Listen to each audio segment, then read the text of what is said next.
Que vous soyez chrétien ou pas, que vous soyez croyant ou pas, je suis sûr que vous avez déjà entendu parler de cette histoire de la barque. Cette barque qui flottait au milieu de la mer, qui flottait au plein milieu de nulle part. Il y avait, par la suite, une tempête féroce qui fit saisir les hommes à bord d'angoisse, de stress, de panique. Ces hommes étaient le disciple de Jésus-Christ. Ils réveillèrent le Christ pour lui faire part de la situation stressante dans laquelle il s'est trouvé. Le Christ est réveillé. Sa réaction fut surprenante. Il garda son calme face à cette situation stressante. Il a par la suite calmé la tempête. Alors, vous direz qu'il était fils de Dieu. Certains diront qu'il était Dieu lui-même. D'autres diront qu'il était prophète. Il avait des pouvoirs. Ceci étant dit, dans ces passages, Jésus-Christ essayait de nous enseigner quelque chose. Il essaye dans ce passage de nous apprendre quelque chose. Et ce qu'il nous apprend ici, c'est le calme. Le pouvoir du calme. Dans les épreuves, dans les situations compliquées, dans les situations difficiles de la vie. Adopter l'attitude du calme dans ces situations peut se révéler être une force que nous possédons tous. Le calme est un pouvoir magique que nous ignorons. Le calme est une force que nous possédons et dont nous ignorons souvent le pouvoir. C'est quoi garder son calme? Garder son calme dans les situations compliquées, c'est croire au fait que la situation peut changer. C'est croire au fait que ce qu'on vit, ce qu'on traverse n'est pas une finalité en soi. Que ça ne détermine pas notre valeur, qui on est. Non. C'est une situation qui peut changer d'un moment à l'autre, en notre faveur, bien évidemment. C'est croire que en nous, on a les capacités, les moyens de changer les choses.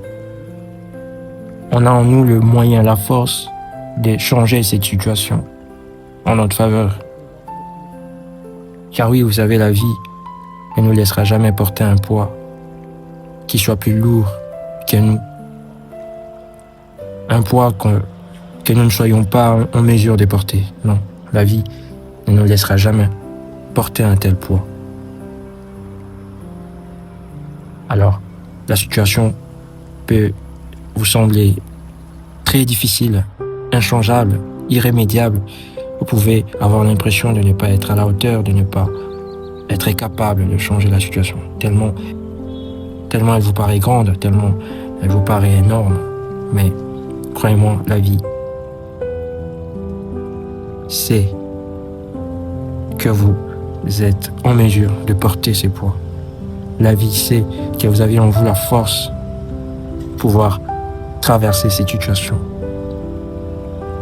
La vie sait que en vous, vous avez les moyens, les capacités de pouvoir faire face à cette épreuve.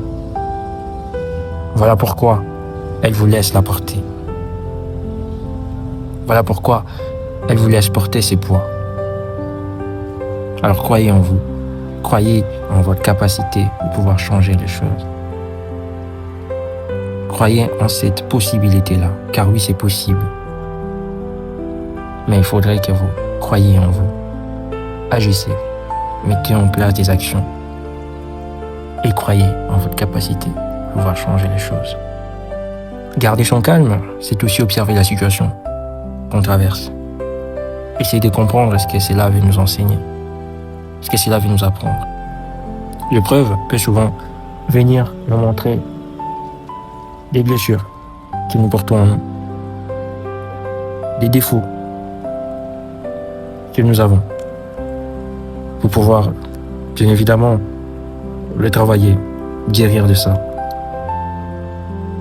L'épreuve nous apprend à mieux nous connaître. Les épreuves peuvent venir nous indiquer une voie à suivre. Peut-être que on s'est lancé dans des voies qui ne sont pas alignées avec la personne qu'on est, qui ne sont pas alignées avec nos valeurs profondes, la voie qui ne nous correspond pas, eh bien l'épreuve peut venir nous indiquer la voie qui est alignée avec nous, avec la personne qu'on est, la voie qu'il nous faut, qui est appropriée à nous. L'épreuve nous passe des messages, nous communique des choses. L'épreuve nous apprend à mieux nous connaître. Alors, adoptons l'attitude du calme pour pouvoir comprendre ce que cela veut nous enseigner, nous apprendre. Néanmoins, attention, garder son calme ne veut pas dire ne pas agir. Garder son calme ne veut pas dire ne rien faire. Vous agirez, vous mettrez en place des actions, mais seulement vous ne dépendrez pas du résultat. Seulement vous serez détaché de cette chose que vous désirez tant avoir, de cette vie que vous désirez tant vivre, expérimenter. Vous serez détaché de ça. Vous ne serez pas dépendant de ça. Car, laissez-moi vous dire, quand vous avez ce qu'il y a de plus cher, ce qu'il y a de plus riche que ces choses, vous avez plus de valeur en vous. En vous, il y a quelque chose qui a plus de valeur que toutes ces choses.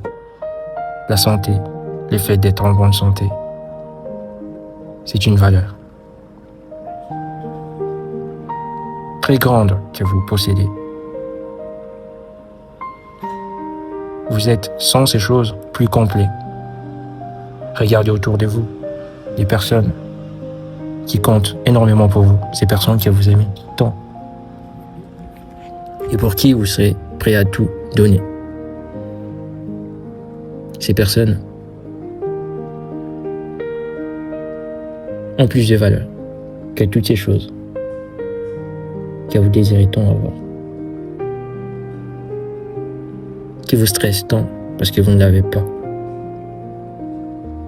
Si une des personnes proches de vous s'est fait enlever, tomber malade, et que sa guérison dépendait ou exigeait des moyens financiers importants, eh bien, vous serez prêt à tout donner pour pouvoir sauver sa vie.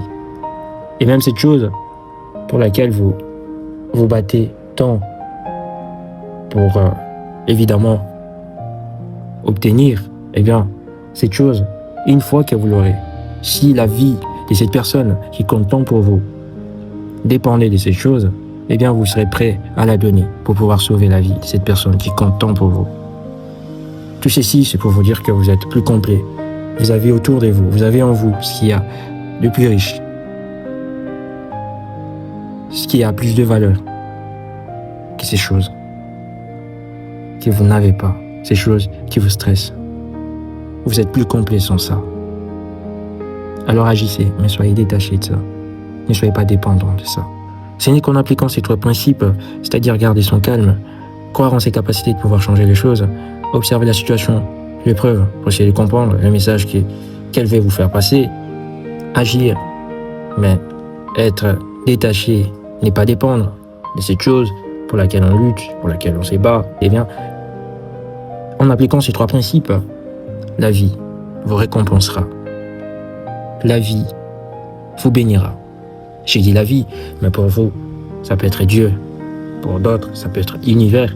Eh bien, peu importe comment vous l'appellerez, comment vous le nommerez, mais croyez-moi que Dieu, la vie, vous récompensera. Une fois que vous adopterez attitude, ces trois principes dans les épreuves, la vie vous bénira. La vie vous récompensera et vous gagnerez ainsi la vie.